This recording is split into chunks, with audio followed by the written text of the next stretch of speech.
Every day, hundreds of people drive down East Philadelphia Street in Boyertown. People going about their business, many unaware of the historic drama that unfolded here back in 1908. January 13th of that year, Boyertown residents came here to the Rhoads Opera House to watch a play. Little did they know they would play a starring role in a historic drama by night's end. 170 people would die in a fire, along with a fireman rushing to help. Their deaths would be a catalyst for stricter fire safety laws that are still in place today. This special presentation honors the lives that were lost and the legacy of the tragedy.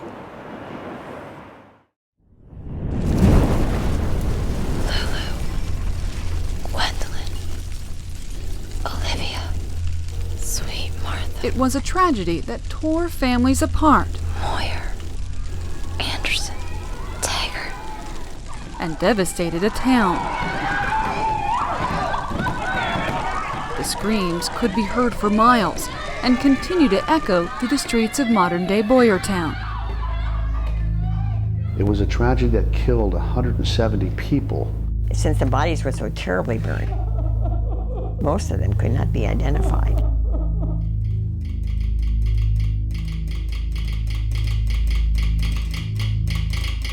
The death toll shocked the nation and paved the way for fire safety laws still in place a century after the flames at the Rhoads Opera House went out. Who was to blame? That was terrible. And how did this disaster affect millions of lives?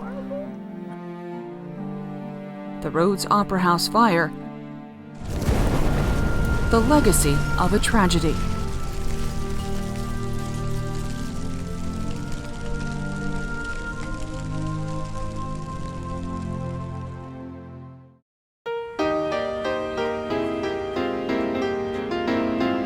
In 1907, Boyertown, Pennsylvania was a snapshot of our nation's progressive era. What started as a tiny crossroad had grown into a booming economy. Newly paved streets lined the way for thriving industry. It was a market town. People came in on Saturday to go shopping, to talk with each other, to go to the hotel to have oysters. 2 cigar factories and one of the nation's largest casket companies kept money flowing into the pockets of its 2,000 residents. It gave women a chance to work for the first time, and earn money. And so there were dress shops, there were hat shops, there were jewelry shops where these young women could spend their money. Indeed, Boyertown had everything Victorian families needed. Discerning mothers could buy cakes and bread from competing bakeries and meat for their tables at local butcher shops. Pint-sized patrons pressed their faces against confectionery store windows, and the town's fathers conducted business at local banks. Many rented horse-drawn carriages to carry lumber and furniture. There was even talk in church pews of building another school to handle the borough's growth. It was a life reminiscent of a Mark Twain novel. Children spent their free time whiling the hours away, rod in hand, while their parents raised a glass to the future. Bottoms up. At the close of the year, Berks County Democrat editor Charles Spots captured the borough's good fortune. The death rate was small and the birth rate large. No epidemic visited us, and none of our people met with any serious misfortune, for all of which we are duly thankful and proud.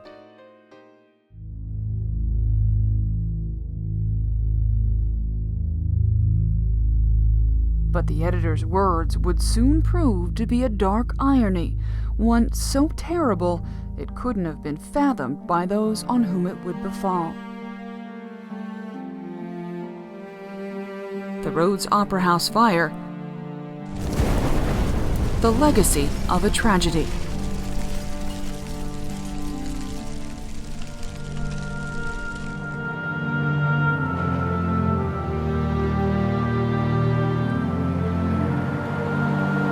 January 13th, 1908, anticipation filled the air in Boyertown.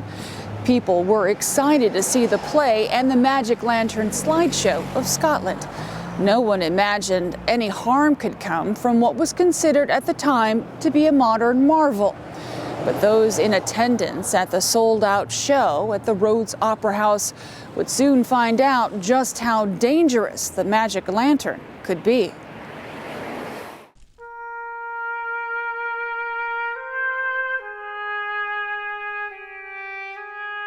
Monday, January 13th, 1908. Boyertown awoke to a cold, crisp day. Even so, the borough was buzzing about a play later that night at the Rhoads Opera House. I got the sense it's just something you set your calendar for, that this is where you need it to be because it's where everyone would be. 30-year-old Olivia Romig spent the day sobbing at her mother's 5 and 10 store. She had a ticket for the following night's performance, but wanted desperately to surprise her husband. George Romig was the pianist for St. John's Church and was playing the music for the show. Her niece had a ticket for the first night, and she cried and cried. And the niece broke down and said, "Okay, you can trade and I'll go the second night." 18-year-old Gwendolyn Mayer also had a ticket for the first night, as did 13-year-old Lulu Fegley. Lulu was going with her cousin, Franklin Leidy, who was the same age. This was her first outing by herself. And little Franklin came and picked her up, and the two of them walked down to the Opera House together. The Scottish Reformation was the second play brought to town by celebrated playwright Harriet Monroe. Mrs. Monroe was out of town that night. She was busy setting up other venues in Wilkes-Barre. Her sister Della Mayers and projectionist Harry Fisher spent the day at the Opera House handling last-minute details. The theater was located on the second floor of the building, and the stage was located towards the back. They had installed extra chairs, planning on there being a lot of extra people in the building. Built in 1885 by Thomas J.B. Rhoads, the Opera House was the scene of many performances and graduations. Kerosene footlights illuminated the stage. The auditorium itself did not pose a threat in people's minds. They had gone there before. They were very comfortable in the building. However, it was very full that night. By all accounts, 252 people waited eagerly for the curtain to rise. These people were so thrilled to either be a part of the show or people who were excited to be in the audience that night. To the community of Pennsylvania Dutch Protestants, the spectacle of Mary Queen of Scots' historic struggle to reform religion in a distant country was alluring. Mrs. Monroe provided elaborate costumes and sets, while 60 local actors made up the cast. Many were members of St. John's Church, who stood to take home 15% of the profits. They also had set up a stereopticon projector to show slides during the intermissions of the play. The stereopticon, or magic lantern, used a combination of hydrogen and oxygen gases to produce calcium light. In 1908, moving pictures were a novelty and had yet to surpass the popular magic lantern slideshows. Just before the third act, the cast was preparing for Queen Mary's dramatic execution scene. The audience watched flickering images of Scotland, unaware they were about to take part in a drama of their own. There was sort of this eeriness, I think, in the audience because of the, where they were in the sequence of the story. Just then, one of the magic lantern gas tubes came loose. Survivors recall hearing a loud hissing noise. It was a very frightening sound. A kerosene lamp was knocked over by people on the stage who were looking out to find out what was going on. A fire started on stage. Editor Charles Spots and St. John's Reverend Adam Weber tried to put out the flames. They tried to pick up the oil tank and throw it out the window. But in the process, the oil tank spilled and the fire covered them as well. The startled audience watched as the curtain ignited, and then a flash of light. It was as if the air caught on fire. The panicked crowd mauled each other, trying to escape the flames. They started falling and piled up behind the doors. Eva Leffel's mother was 2 months pregnant with her when she escaped from the Opera House. All she said was that they were lucky to get out, because if their mother wasn't sick, they would have been in early and they'd have been up front. The only survivor still living, Leffel remembers her mother saying instinct told her to ignore pleadings for the audience to be calm and bolt for the door. A lot of confusion on stage, confusion and fear and terror. It had to be terror in the audience, and everyone just trying to get out all at the same time. Some managed to make it down the back stairs or through one of 2 fire escapes, among them Lynette Holbert's grandmother, Hilda Funk. She later said, very sadly, it was something that always haunted her. Why didn't I turn around and say, "Come this way"? But Hilda's pleadings would have likely gone unheard. The screaming mass was crushing toward the door they came in. And then that's when they realized they were trapped. The fire lit up the night sky. A young boy who escaped from the inferno ran several blocks to the fire station. The Opera House is on fire! Members of the Keystone Fire Company assembled within minutes. There was no time to hook up the horses and the hose cart. We'll just have to pull it. Hurry! Pull, men, pull! Faster, faster, hurry! Knowing his sister Lottie was at the play, John Graver grabbed the left corner of the cart. The men would have to pull it to the intersection and then 2 blocks down the hill on Philadelphia Avenue. The street was recently paved with cobblestones. The firefighters slipped, sending them crashing into a tree a block away. Graver was crushed, the cart destroyed. As he lay dying, Graver urged the others to go fight the fire.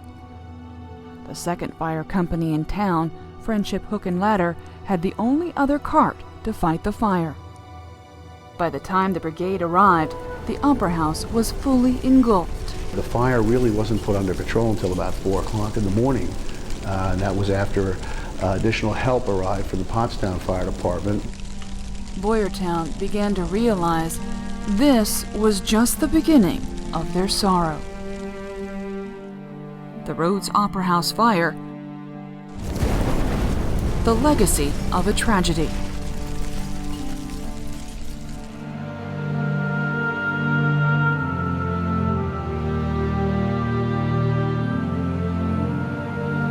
The Opera House fire was the worst disaster Boyertown had ever seen. The entire town rushed to the Opera House, some risking their own lives to save others. Hysterical townspeople stood outside, listening to the horrifying screams of those who were trapped. The tragedy would thrust Boyertown into the national spotlight, and a mystery would take center stage. Boyertown Burgess Daniel Kohler found his son outside the Opera House. His fears as a father were relieved, but as the town's mayor, he had to bring order to the chaos erupting around him. Boyertown only had 2 policemen, so Kohler called the state constabulary in Reading for help. They arrived by rail an hour and a half later with doctors and nurses. Berks County Coroner Dr. Robert Strasser was on his way from Reading to deal with the unknown number of casualties.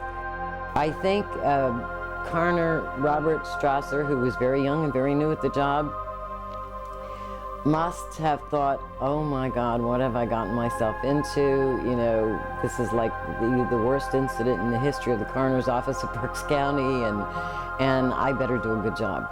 As dawn broke Tuesday morning, smoke was still rising from the ashes of the Opera House, and icicles hung from its charred shell.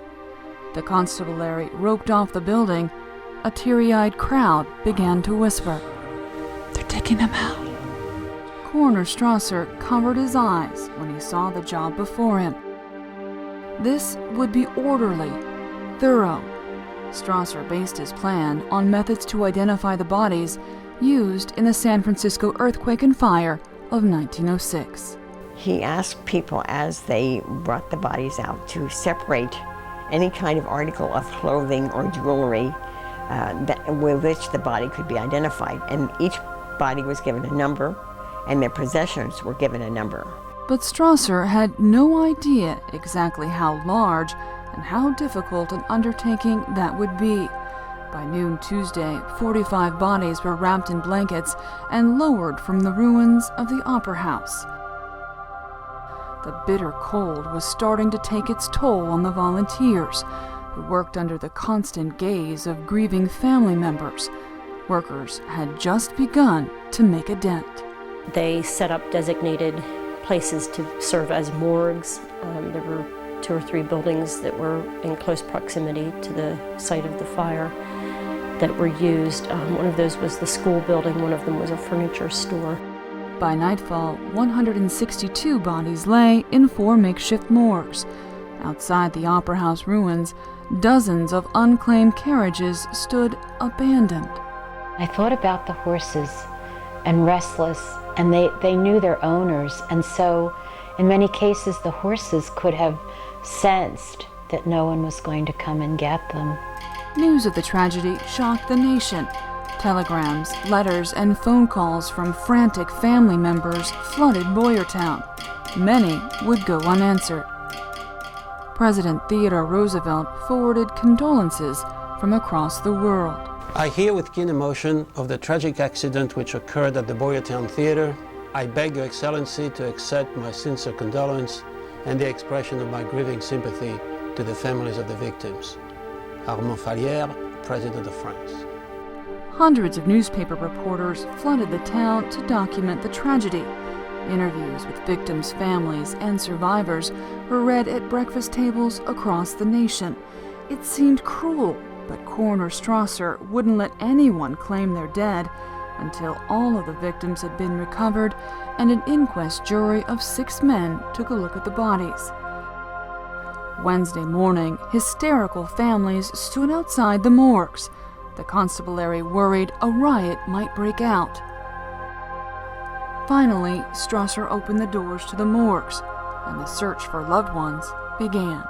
He allowed only 4 families to come in at a time to look through the whole list of the people who died, so that people would have a chance to search in sort of a dignified, calm way. The families combed through charred clothing and jewelry, hoping to find something that would lead to an identification. 19-year-old Lottie Bauman was one of the first to be claimed. When they went to identify the body, they found Lottie's handkerchief in her purse. It's really a rather distinctive design. As family members waited in line outside the morgues, undertakers discovered what appeared to be a mystery. A woman dressed in men's clothing with a gold pocket watch. A lot of theories were going around about that she was a woman hiding out for some reason, possibly a spy. The newspapers latched onto the story. Yes, and it was blown out of proportion. The woman was also wearing a signet ring with the letter R, a pin, and a bracelet. Meanwhile, jewelry found on other bodies disappeared. Strasser ordered the mystery woman's body be kept under guard in another room. This mystery had to be solved. They thought, was she with a gang of thieves that came into town to rob the bank? Because the bank was on the first floor, Farmers National Bank. All kinds of speculation about her. Miles away in Philadelphia, the Diamond family held services for their 14-year-old daughter, Rosa. Her family read about the mystery woman in the papers. Remembering Rosa was wearing a signet ring when she died, a family member rushed back to Boyertown.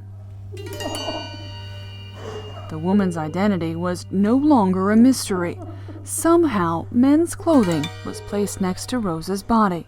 The wrong body was sent to Philadelphia to be buried, so they had to bring her back. The Rhoads Opera House fire, the legacy of a tragedy.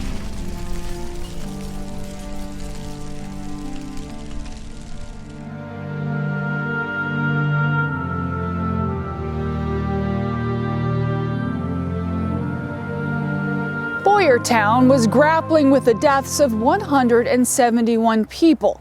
The youngest was 3-year-old Harold Nuss, who attended the play that night with his father, Charles, and his mother, Annie, who also perished. In the days that followed, the sound of picks and shovels echoed through the town. It took 4 days to carve out 107 graves in the frozen ground. The town was overwhelmed by the task, by their grief, and by a flush of spectators. Nearly 10% of Boyertown's population died in the fire. Some had no family to claim them. The Anderson and Nuss families were completely wiped out. The Taggart family's absence went unnoticed until someone discovered their farm was untended and their animals crying out in hunger. Burgess Kohler appointed a relief committee to help bury the dead and volunteers to help dig graves. Early Thursday morning, the digging began. 40 volunteers from the company that paved Boyertown streets were now digging its graves. The men would also have to prepare a common grave for the bodies of the unidentified. The relief committee bought a large lot at Fairview Cemetery and planned to place a memorial on the spot. Down the street, employees at the casket company worked non-stop. I know they had to make a lot of caskets, and they made all the caskets for the unidentified. So it must have been a very sad time for them to have to be doing that. They lost, I think, 4 or 5 workers in the fire. The funerals began Thursday. 124 were buried at Fairview and Union cemeteries. 46 were shipped by rail or carriage to other cemeteries. Local lodges provided pallbearers, and ministers came from other towns to help Good Shepherd Reverend George Greenwald deliver quick graveside services. St. John's Reverend Adam Weber was injured in the fire and left bedridden. He couldn't preside at the 78 funerals of his congregation members or attend the burial of his daughter Martha. And I'm told that at her death, the funeral was held in the parsonage just up the street, and they carried her casket up the steps so that he could lay his hand on it before they carried it to the cemetery. By Friday, the town was flooded with hundreds of visitors. There were a lot of people coming in. A lot of them were curiosity seekers, spectators, but there were a lot of people also who came to help. Some dug graves, while others walked behind hearses and stood on street corners watching the town grieve. My grandmother always remembered the procession of hearses, the constant procession. You know, she knew all of them. They were all, I mean, everybody knew everyone in this little town. The crush of spectators and reporters was constant. Pickpockets took advantage of the large crowds. 1,000 people attended the graveside service for 6 Moyer cousins of New Berlinville. The Moyers lost 8 members of their family.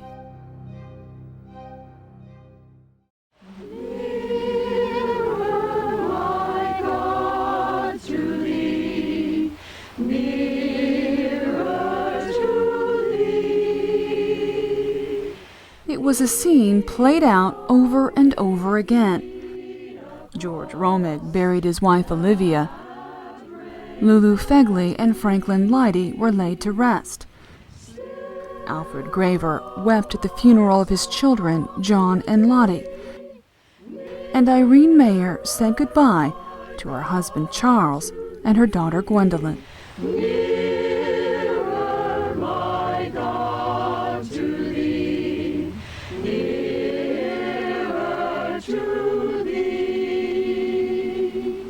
I can't imagine, as a parent, I can't imagine what that must be like. And I would think it would just have to be an emotional breakdown of how do you go on? Why my child? The deaths brought the town to a standstill. Among the dead were a policeman, a doctor, a butcher, postal workers, the cemetery sexton, countless business owners, and teachers.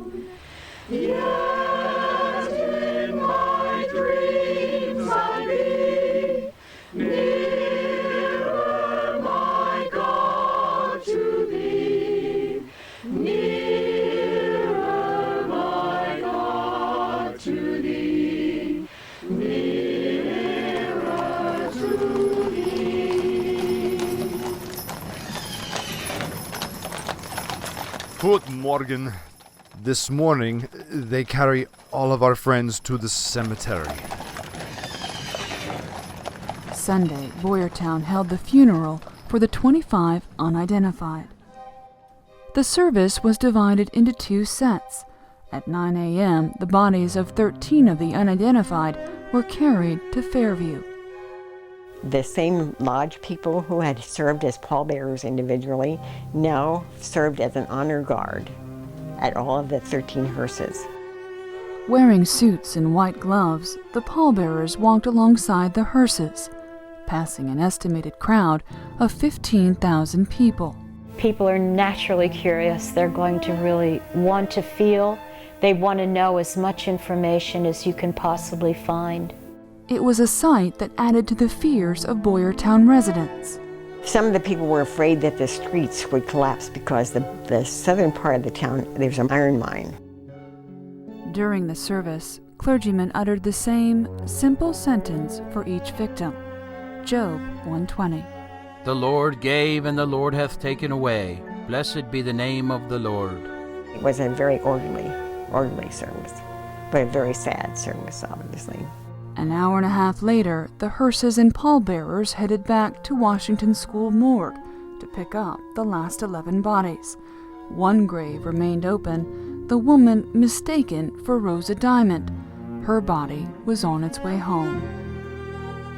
It was a day Berks County Democrat editor Charles Spots was relieved to see come to an end. The scenes of last Sunday were so indescribably sad. No words can picture them. Now visitors and strange faces are gone, and we are left to reflect over the great calamity with our own thoughts. The Rhoads Opera House fire,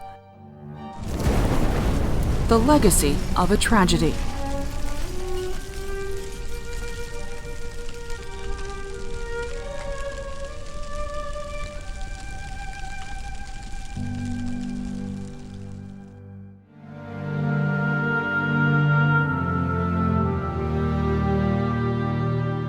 There were a lot of questions surrounding the Rhoads Opera House fire, and soon the finger-pointing would begin.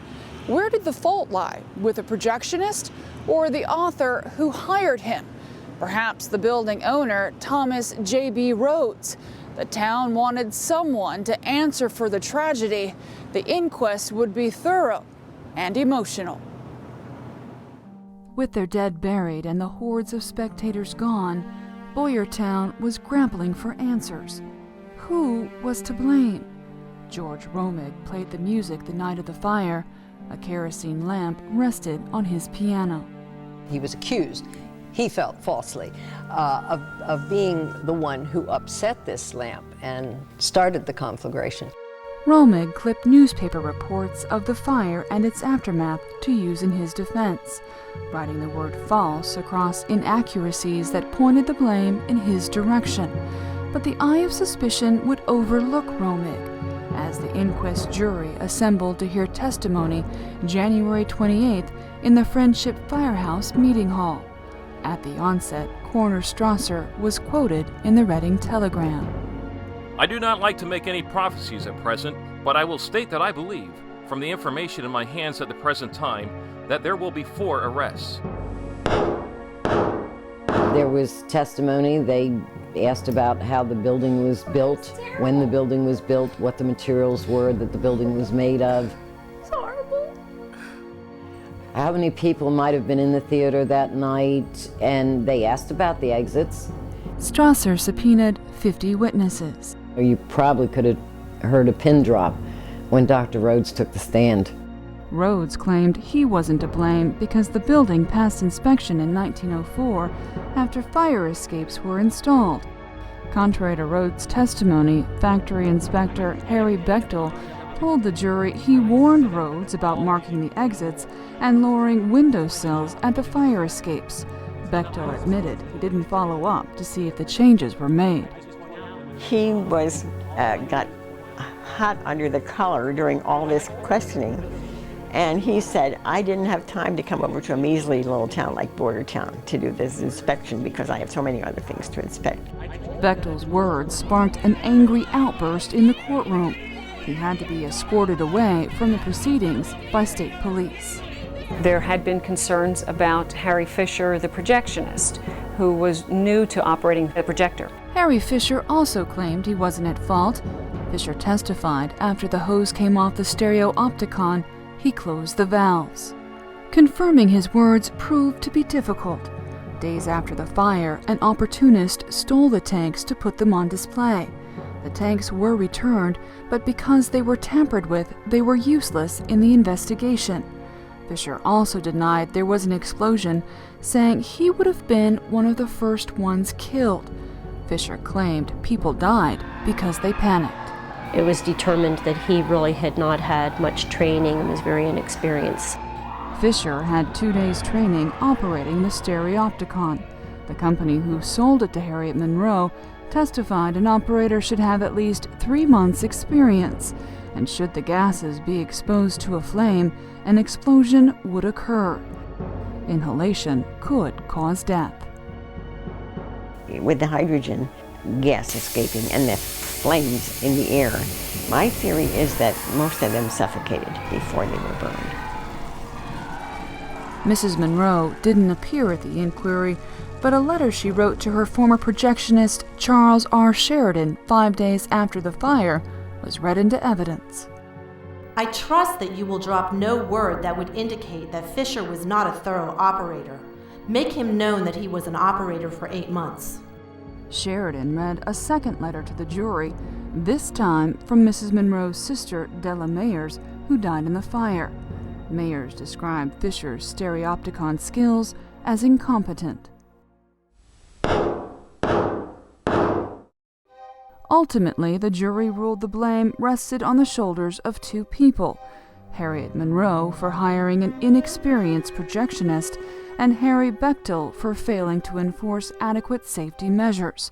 The jury recommended both be prosecuted for criminal negligence, but in the end, the district attorney would not file charges because of a lack of evidence.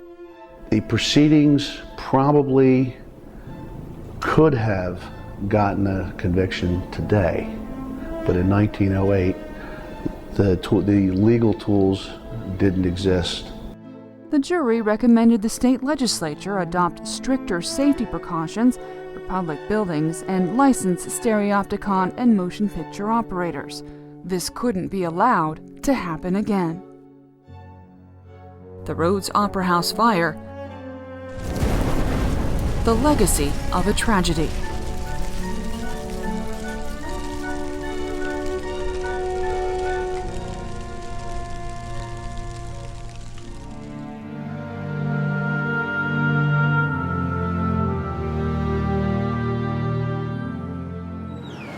The Rhoads Opera House fire death toll shocked the nation. Lawmakers wanted to find a way to keep something like this from happening again. But there were those who called for changes well before the tragedy. To Philadelphia Fire Marshal John Latimer, the Rhoads Opera House fire was a senseless tragedy. He had proposed in the legislature the year before that fire escapes be marked and that doors open outward, and the legislature did not pass his law. In the spring of 1909, a year after Boyertown's midwinter morning, the Pennsylvania legislature gathered to take action. 2 bills passed in May. The first was Act 233. They tried to improve the building codes and the laws governing fires and catastrophes of this type. Especially in theaters, they determined what types of curtains could be used and what type of lighting should be used. Exit signs needed to be installed. One of the most important things was that doors on public buildings had to open outward. The act also required auditoriums to have a center aisle and 2 side aisles. Second floors must have more than 1 exit, and outside stairway entrances must have a 4-foot landing. The act required all exits and fire escapes be easily accessible, kept in good repair, and free from obstruction. Combustible oil was outlawed as a source of lighting, and fire extinguishers must be placed on stage. Builders of new theaters were required to submit designs to factory inspectors. Failure to do so would result in a $500 fine or 6 months in jail. Theater owners were now liable for fire deaths.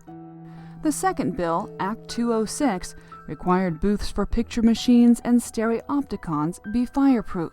The passage of these reforms were closely watched by legislators across the nation.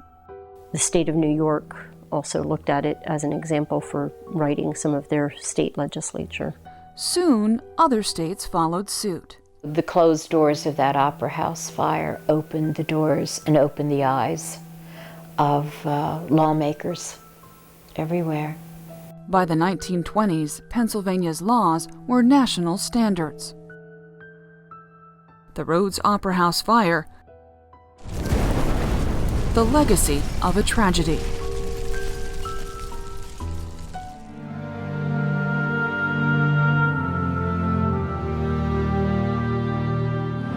Recovering from the tragedy would be no easy task. Visitors would often remark at the sad expressions and the bowed heads seen on the streets years later.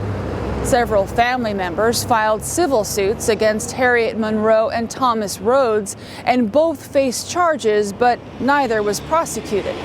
Instead, the town focused its energy on its children and its future. In the months after the fire, the slow, painful healing process began. I think, in Dickens' words, the best of times and the worst of times. And I think especially it was the best of times, that it brought out the best of people, because this disaster had to be overcome in some way. Overcoming Boyertown's grief meant resuming life in the Pennsylvania Dutch way, leaving memories of the fire unspoken, letting time ease the pain. The large charity of time brings us the human privilege of forgetfulness. If memory were perfect, life would be unendurable. Charles Spots. The memory of what happened would soon fade from the national spotlight. Even so, Boyertown continued to anguish in silence. One family in particular, the children remember saying that they never really understood why their parents were so nervous when they were in confined spaces like that until they were much older and realized that they had survived the fire. It was as if Boyertown wanted to wipe the pain from its memory. A century later, few outside the borough are aware of what happened at the Rhoads Opera House and its impact on national safety laws. This is the record from 1908. Residents searching for clues about how the borough dealt with its loss have difficulty finding information in church records. And it's noticeable and notable by what it doesn't contain. There's almost no note of the fire in the document. There is a meeting that occurred on January 17th, that's just 4 days after the fire, and the main item of business was to express condolences, but there is no mention of why there are condolences. I guess it was just assumed everybody knew that of the great tragedy. Instead, Boyertown of 1908 focused on its children.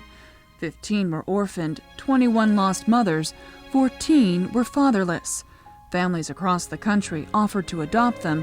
Boyertown graciously declined. The orphans which we will have taken care of, we believe it is better to leave them here in the community, where they feel at home. Burgess Daniel Kohler.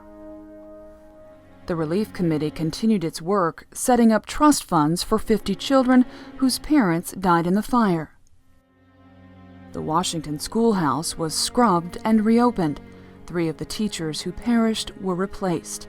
The following year, enrollment was up 44 students. Abandoned homes and farms were sold at auction.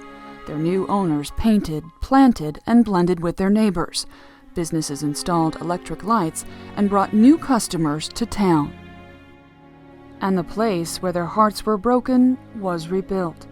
But there would never be another play inside the Rhoads building. Just office space, a hardware store, and a bank.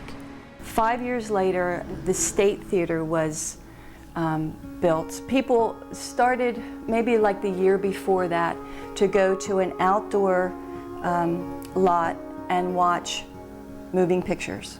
Boyertown State Theater was constructed using safety laws born out of the Rhoads Opera House tragedy. It made the community feel a little bit better. And plus it was a one-story building, so that was helpful. Even so, the orphan borough was reluctant to attend the theater. Today, the Rhoads building has apartments where the Opera House used to be. On the ground floor, a plaque memorializes those lost in the flames of 1908. A real estate office and a fitness center occupy the ground level. They have like the old architecture, it's a solid building. This is the only building in town, the only building in the area that is fire resistant. If you go in the back, you will find an old elevator with Thomas J.B. Rhoads' name still visibly stamped on the beams. The history has to be continued through, and people have to understand what happened here. It's a history present-day Boyertown is trying to resuscitate. We want them to know how these people must have felt losing entire families, losing friends, losing relatives. Photographs of the tragedy express Boyertown's loss in exhibits. But I am not to blame. Several plays have been written, and 2 books, Midwinter Morning and A Town in Tragedy, have chronicled the devastation. Opera House historian and author Mary Jane Snyder-Lentz has spent decades telling the story. In recent years, the Boyertown Historical Society has placed the curious in the shoes of the victims. The Remembrance Walk is a self-guided tour of 30 different sites in Boyertown that have some connection with the fire. The desire to remember has summoned dusty picture books from attics and heirlooms from family collections, family trees trying to reconcile a tragedy that tore them from their roots. You can open up the phone book and you can read these names because their descendants are still here in town. And whether they sense it during, their waking hours, it's a part of our reality. Do you think Boyertown has recovered from this fire? On some levels, I don't think so. I think there are still enough people who have some connection, whether it's through a family member or some people that may have been here at the time. I know they will never forget. There is a permanent exhibit on the Rhoads Opera House fire here at the Boyertown Historical Society. It honors the 170 souls lost in the flames, as well as the firefighter, fathers, mothers, and small children. While many across the nation are unaware of how their deaths became a catalyst for stricter fire safety laws, Boyertown will always remember the Rhoads Opera House fire, the legacy of a tragedy.